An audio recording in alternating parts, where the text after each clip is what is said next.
Welcome to another edition of World Surf Weekly, coming to you from Wadjemup, Rottnest Island, Western Australia. We've got all the action from the Rip Curl Rottnest Search presented by Corona. Plus, we've got a preview of the tour's next stop, the Jeep Surf Ranch Pro. Let's go. Welcome everyone to World Surf Weekly here in Western Australia on Wadjemup or Rottnest Island. So excited to be here once again as the search has brought us to Strickland Bay. Joe Turpel with Richie Lovett, longtime CT competitor. Richie, so cool with the Rip Curl Search series, bringing us to a really special place this year. Yeah, they've done it again, and Rottnest Island and Strickland Bay, and it produced. We had some big conditions. We had some real performance surf as well, and our top men and women, didn't they put on a show? We saw everything from power surfing to the progression and innovation. It really was an amazing event, and very special to come back to this amazing island. Just like every finals day in Australia, it pumped and fired as we check out the bracket here for the final scenario. Kicked off this morning with the semifinals, and we got to see Gabriel Medina get another matchup with the rookie Morgan Siblick. Now 4 times in this season. This time, though, a major final.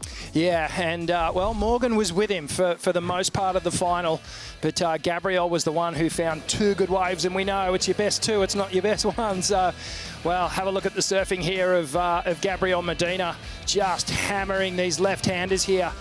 Snaps it tight in the pocket and just navigating through these gnarly end sections. But Morgan Siblick, he bounced back with one of the bigger, better waves and just getting so tight on his backhand. A great contrast of styles here. The forehand, the backhand, and Morgan just slamming that one shut. Bit of debate on whether he made that final one, but this is the wave that Medina closed it out with. Surf is pumping. Sun's out. The lefts were there for Medina, and he absolutely took over and shut down the rookie. Morgan gave himself a shot at the end, but it was always Medina's day. It was always his event to take over here at the Search, defending his Search trophy from San Francisco over a decade ago. That glow means a lot to him.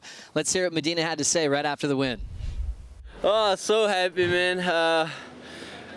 Well, I can't believe that was amazing. I had so much fun on this event.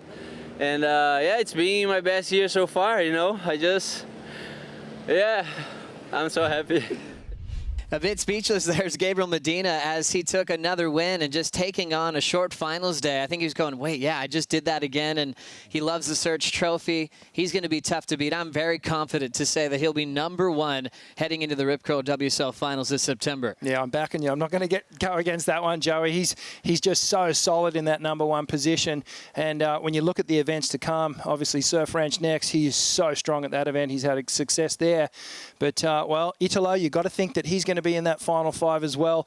The other 3 spots, I still think there's a little bit of shuffling to do, and it's going to be great to watch it unfold. I'm with you on that call, Rich. Well, the women's finals day was special. We had world champs at both sides of the draw, Tyler Wright and Carissa Moore, but they both went down. Sally Fitzgibbons meeting Joanne DeFay in the Search final, which really shook things up in the final 5 picture. Yeah, it sure did. And Sally making a real big jump.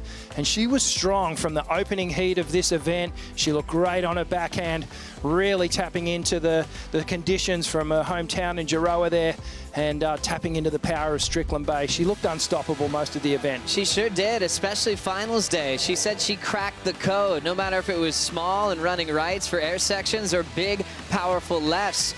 She was untouchable against Tyler and got a good start against Joanne DeFay. DeFay was chasing her through the majority of this final. Yeah, props to Joanne. She has just been on an absolute tear through Australia as well, putting on some amazing performances on her backhand as well, but just Sally was too strong today. She found the better, bigger waves, and she converted on every single one of her scores, finishing the rides well, and really hooking it tight up in the pocket there.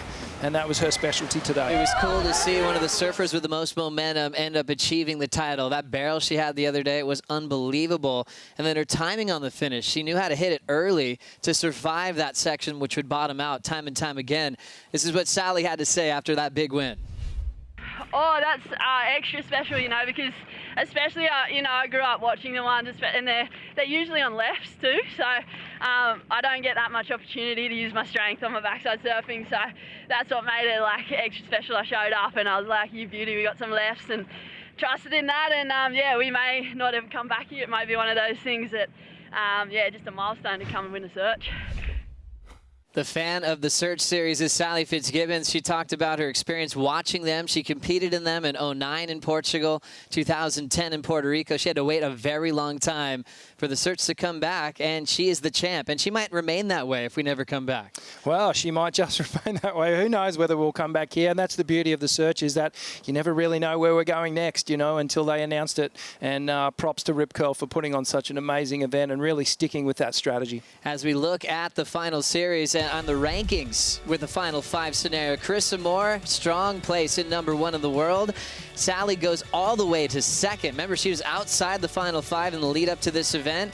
And one name missing from that final 5 that's standing out to me, Rich, is Caroline Marks. Yeah, well, Caroline, she's slid down the ladder here a little bit, down in #7th position there.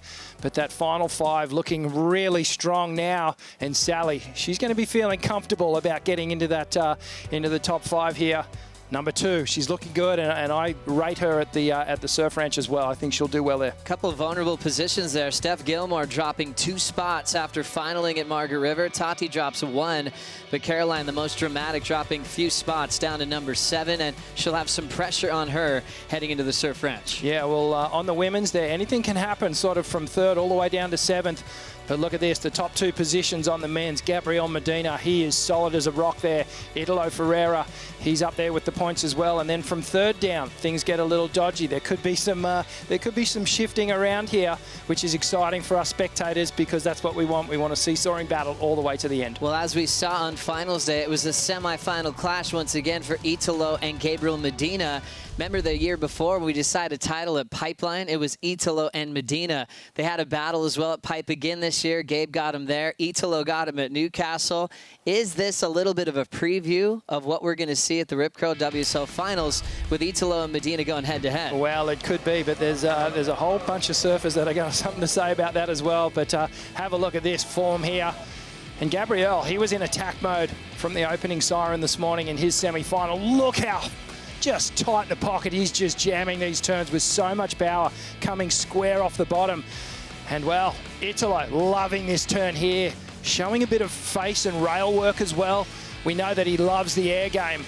He went to that attack mode, but Gabriel just stayed solid. Have a look at this thing, gets the full rotation on the face, and then finishes off strong as well. Great composure. Gabriel just bringing so much variety into today's surfing. There's nothing pre-planned, as we had a big celebration from Gabby's wife, his coach Andy King. Proud of that performance and that Australian leg. He is looking absolutely unstoppable this season. Much more to come here on World Surf Weekly. When we come back, we'll talk about the major upsets that went down here at the Search. We'll be right back.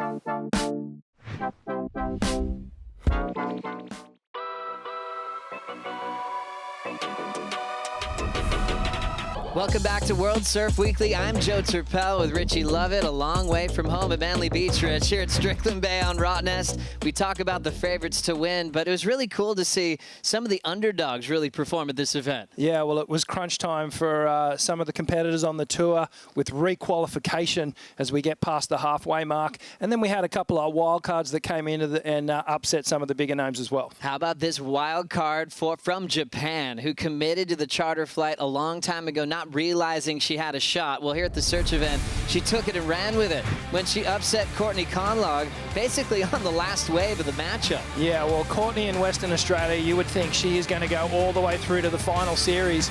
But Mura Suzuki, she had other ideas and just brought her great brand of surfing to these left-handers.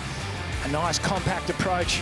And it wasn't like Courtney was on. She was surfing really, really well. But it was Amuro. She found a couple of these gnarly little lefts. And just have a look at this vertical attack on her backhand.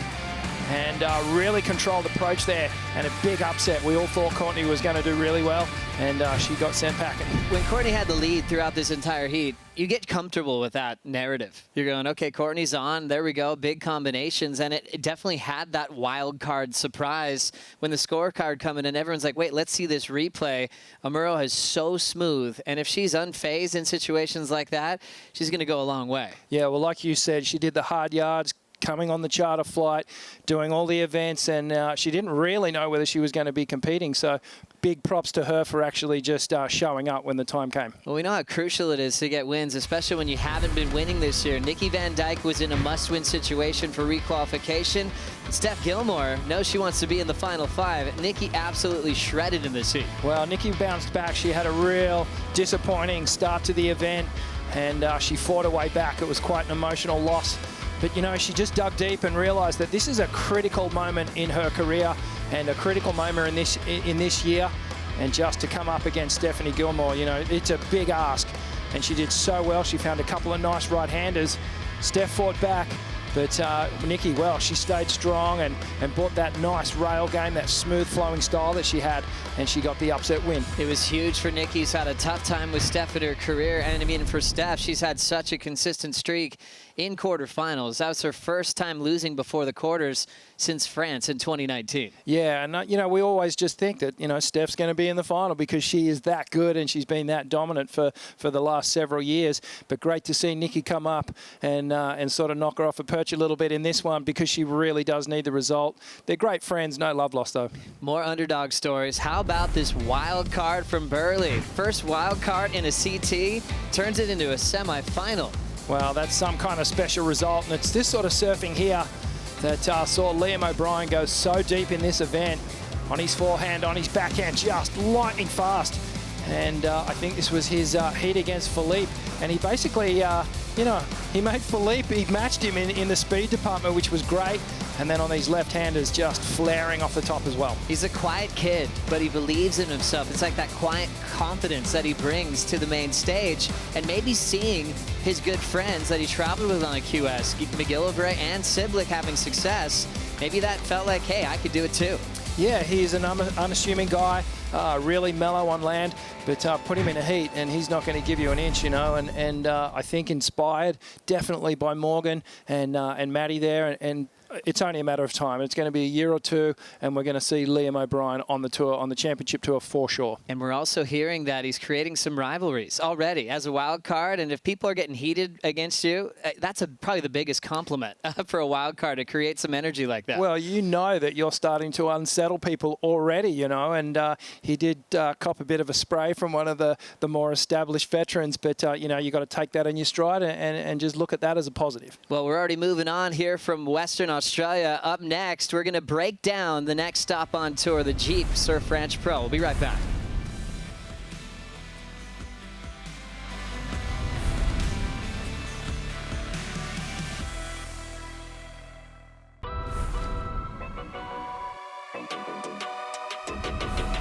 Welcome back to World Surf Weekly. Joe Turpel with Richie Lovett. Richie, we just finished 4 events back to back here in Australia. Now it's time to head to the most unique stop on tour, the Jeep Surf Ranch Pro. Yeah, this is a really interesting wave where the surfers get to basically tell a story on a consistent canvas. It's a wave that can highlight your flaws, but also highlight, you know, your strengths as well. And it allows you to be progressive. You can do those power carves as well. And we all know that you need to finish strong on that gnarly little end section. Are you going to do the barrel or are you going to go for the air? Crazy, and we're pretty far away from this unique location. It's going to be a long trip. From Perth, we fly about 5 hours to Sydney, 14-hour flight to Los Angeles or San Francisco. Lemoore, California is right in the middle, about 3-hour drive from LA or SF. And then coming off the coast, 100 miles to the nearest surf spot in the ocean. I guess we're trading in the quokkas for cows. And then we've got this wave system here that produces groundswell technology. You're on a wave for 45 seconds. So, Rich, like you said, a lot of room for mistakes, but a lot of room to really prove yourself. Yeah, absolutely. And this wave, you know, it likes it when you get in a rhythm with it and you start connecting with the little pockets in the wave, and you really need to read it. So there's a bit of a science to this one. And for me, it's those surfers that can really, you know, tap into those little sections and bring something new and progressive, as well as those little power hits and carves, and mix it all together. It's a bit of a puzzle, and you need to figure it out. And, well, some people on the tour have already done that. They've got it absolutely on lock. It's interesting because some surfers are more nervous there than anybody else. I remember when Parko, the 2012 World Champ, was surfing there. He's like, I'm more nervous now than my Pipe Masters final in 2012. That was a huge statement. Others, make it look very easy, like Gabriel Medina, who proves to be unbeatable here at the Surf Ranch. He's had back-to-back wins out there from 2018 to 2019. Rich, what makes him so special at the Surf Ranch? Well, it's just the variety that Gabriel brings and just how solid he is on every single part of this wave. So you can see he brings the progression and really starts to mix it up off the top, bringing that variety not only on the face but in the air as well. And the other thing too, he handles the pressure, because this is like, you know, you have to perform on that one wave. It's not like there's another couple of waves in the set that you can pick up. When you're up for the, when that wave's coming towards you, that's your chance, and you have to make it count. It proves how deadly he is in competition. If everyone says, oh, he really hassles you, he puts pressure on you in the heat, he intimidates you, you're by yourself at this wave. And he does it every time, believing in himself and high performance in the barrel. This guy is going to push his lead through the roof on the rankings. Yeah, you have to think that Medina, he's a sure thing to make it into the final series. And it's like putting on a snowboard run. You know, you have to paint that picture. You really have to impress the judges and bring that variety. And obviously, you know, Medina's got it, but I'm also thinking, you know, Italo's right there, Philippe's right there, Julian's going to be hard to beat there as well. I'm really interested to see how Morgan's going to adapt. He's never even surfed this place before. That's crazy to believe. Unbelievable pressure for some of the newcomers. They'll get their practice runs, but like you said, it's the one wave on tour where you can maybe pre-plan your wave, almost like a run for snowboarding or skating. On the women's side, we can't look past Carissa Moore. Very consistent, even at the test events here, and she's a former champ at this venue as well. She is just so well-rounded, and I think Carissa is a better surfer than she was when we're looking at this vision here. You know, she's done the work. She's improved her attack on the forehand as well as the backhand. And of course, we saw her take to the air at Newcastle. She's got that progressive approach now, that innovation, and I can't wait to see if she brings it to Lemoore. We've also seen Lakey do well here, who was really rewarded for high-performance maneuvers. I feel like Carissa is going to be very tough to beat with a lot of progression. Maybe add Caroline Marks to this story as well. She's not afraid to go for it, and she's had some good reps behind her as well on this wave.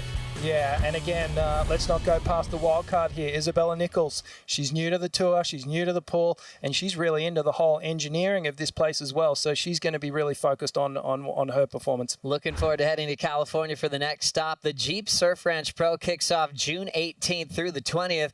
And check for updates on WorldSurfLeague.com. Coming up next on World Surf Weekly, Dimity Stoyle takes us backstage and also the set of the day. We'll be right back.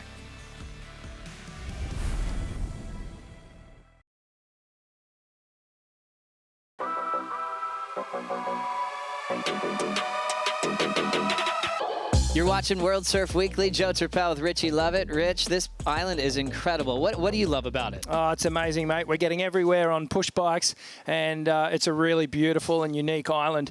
And, well, there's an amazing surf spot called Strickland Bay here, and we're very lucky to have it for this event. Well, we know our own Dimity Stoyle loves getting barreled, having fun, DJing as well, and loves going backstage on this amazing island. This is what she came up with this week.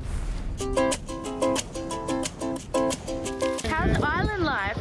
Loving it. It's Love Island. New haircut, extra fast. Yeah, I need needed help? more speed. That's why she did that.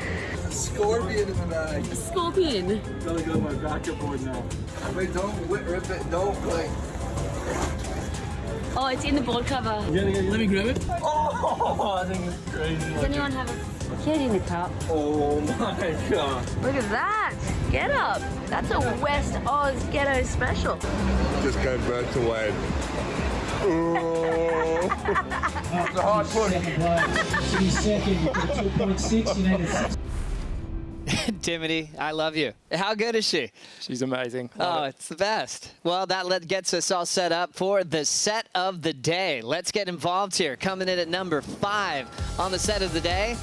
Always looks good in the tube. Why not the best barrel of the contest for Michelle Perez? I reckon possibly one of the best barrels we've ever seen at Strickland Bay here. And Michelle just locked in right from the takeoff, under the lip, driving through, disappeared from view for almost the entire ride. But he wasn't done yet. Finishes off with a big power snap from the Tahitian. That barrel earned him a didgeridoo, maybe the coolest prize I've ever seen. Number 4 on the set of the day, Iago Dora. absolutely ripping here at Stricos. Yeah, so Yago Dora, he's really finding something here at the back end of the tour, starting to put it all together in his heats, taking to the air, doing those power snaps, and this was just a scintillating performance. Check this, full rotation, gets to the landing, and well, this guy is he's on the rise. Almost felt like he was going to final guaranteed after this performance. No one looked this comfortable, this stylish. His combos were punk rock, and we loved it all. Yago Dora building his reputation quickly on tour. Number 3 on the set of the day. Sally gets tubed on her backhand. Yeah, she does. Have a look at this. Just streaking down the line, gets the pig dog stance, grabs the rail, the other arm pointing in her direction out of that tube. And then she finishes off well. And, well, she had to just bust through that exit. Tough going, and she nailed it. How happy was she? All I could see was teeth just glowing from the lineup after she got barreled. One of the best of the event. Number 2 on the set of the day.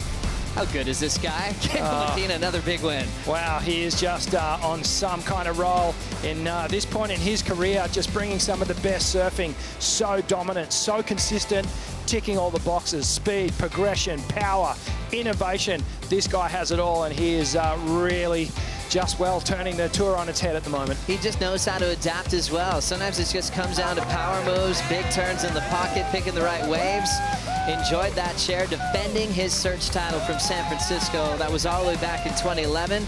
Said it was time for a new one, and taking out the number 1 spot on the set of the day, Sally Fitzgibbons. You beauty. Yes, Al, back in the winner's circle, and maybe this is the little taste of victory she needs to bring it home strong for the rest of the year. She's got a taste of that final 5 now, but this was just such a dominant performance today on her backhand. So powerful. First thing in the morning, she looked like a champion, comboing Tyler Wright, getting the jump on Joanne DeFay in that final. Her first win since she did it in Saquarema back in 2019, and now number 2 in the world. Heading into the Jeep Surf Ranch Pro. Rich, it's been a treat, but now it's time to catch our ferry and say goodbye. Thank you everybody for watching World Surf Weekly. We'll see you at the Jeep Surf Ranch Pro as we take off here from Rottnest Island.